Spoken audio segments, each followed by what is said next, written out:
I don't know what I have to do to convince you to pick up a Galaxy A55, but I hope after the last few videos, we've done enough to convince you that this is your next phone, especially if you can.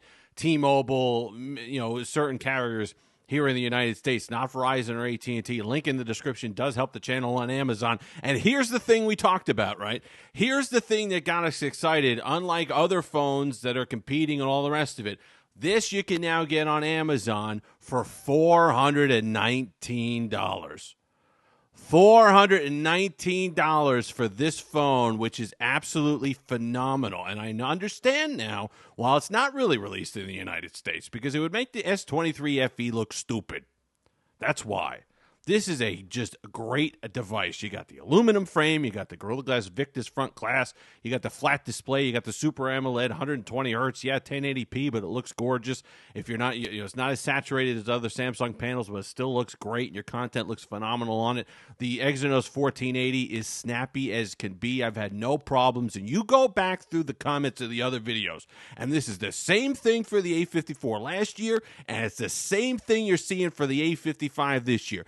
If you look at the comments of the people who have actually used it, who have actually bought this phone, they like it. Are there some things that I think Samsung could work on? Yes, I would like to see improvements to the camera. I would like to see a software update that kind of gives some vibrancy. There's a difference between vibrancy and oversaturation and kind of no saturation. Real life isn't that drab in the photos. I'm looking at it, I promise. But the photos got to give me a little something more on the processing, kind of dulls it down a little bit too much. But if they do that, this is an absolute home run. I love the brushed aluminum. I love the color. They got a bunch of great color options on there. I love the weight. I love the feel. And the battery life. Nothing beats the battery life on this phone. Over 8 hours of screen on time, which is a massive improvement over last year. Someone said, well, the only thing that changed year over year is the battery life. Nonsense. While the 1380 Exynos was no slouch, it wasn't bad, the 1480 is significantly better, especially gaming, heat management, stuff like that. And what does that result in? Better battery life, okay? 8 hours of screen on time, over 8 hours of screen on time easily versus like 5.5, 6 on the previous generation. So that's something that you're going to want to look out for. Not lagging, not doing any of those things that people claim that it does, that they never used it. No complaints about the Exynos whatsoever. This is a powerful, efficient phone. And now when you're telling me instead of $450 that this one comes in at $420, that to me is a run, don't walk. And when you pick this up and you put it next to an S24 series device and you see, well, geez, there really isn't that much of a difference. Performance, sure. Camera, sure. But if you're talking just build quality, how it feels, the smoothness of One UI, you're not getting a lot of difference here. Phenomenal support on this. The software is running great. I've got the April patch on here. No problems. Just an overall a great device, and that's the one thing. And I think it's better at gaming than last year's. And last year's wasn't bad. The A54 wasn't bad at gaming, but I do like the improvements that they've made here. Mostly with the heat, it does not overheat, but it doesn't get as warm as the previous generation devices. And you see a lot of people. That comment is for years I've been hearing about the A52s and the A52. I'm not giving up my A52. I'm not giving up my A52. Watch a couple of the comments. There are people who gave up their A52 for this, and they like it.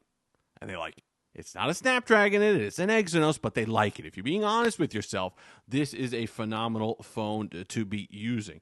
Just love it overall. The scrolling is smooth. Everything just works really well on it. It's just an overall fantastic device, and it's going to do everything that you're going to want to do, but $420 really confuses Samsung's lineup here in the United States, because we talked about that A35, which is now on sale for like $350, okay? The A25 is still at $300, and the A15 is sitting there at $200, but you got that S23 FE up there at like $600. And if people started using this, people started feeling it. People said bigger display. Some people love the bigger display. If you want a more compact device, fine. Pick up the S23 FE. It does have improvements. In my video, I think I said for the same money, I think I would want an S23 FE over an A55. However, with a now almost $200 difference between those two devices, I want this one. I absolutely want this one.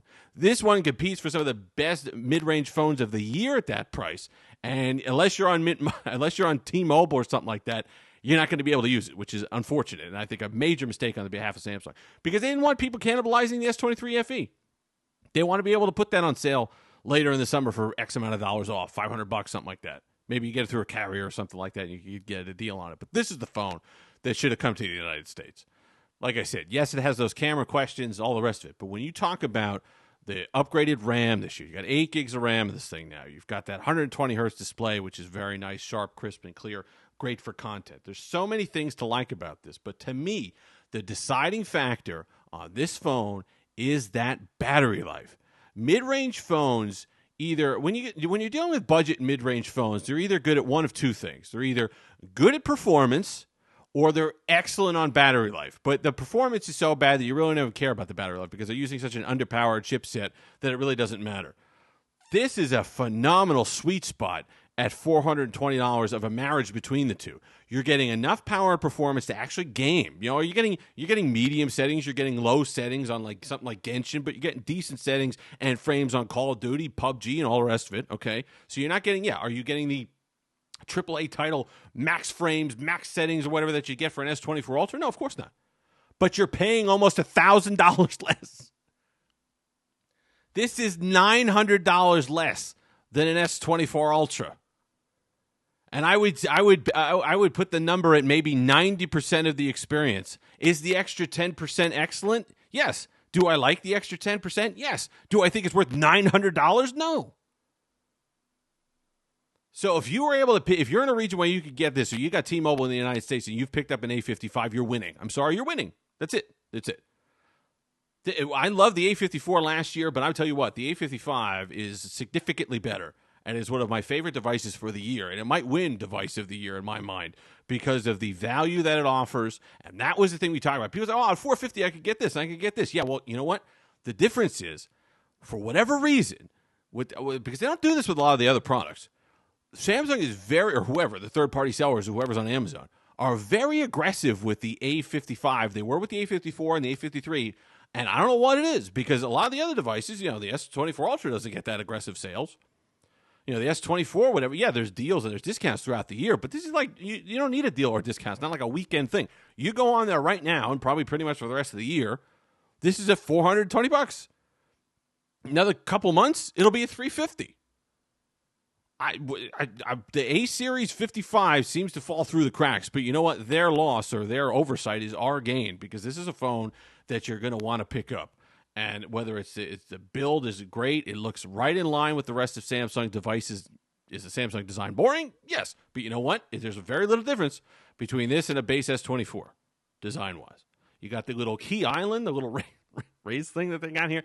Fingerprint sensor is good. Speakers are good. Content's amazing to watch on it.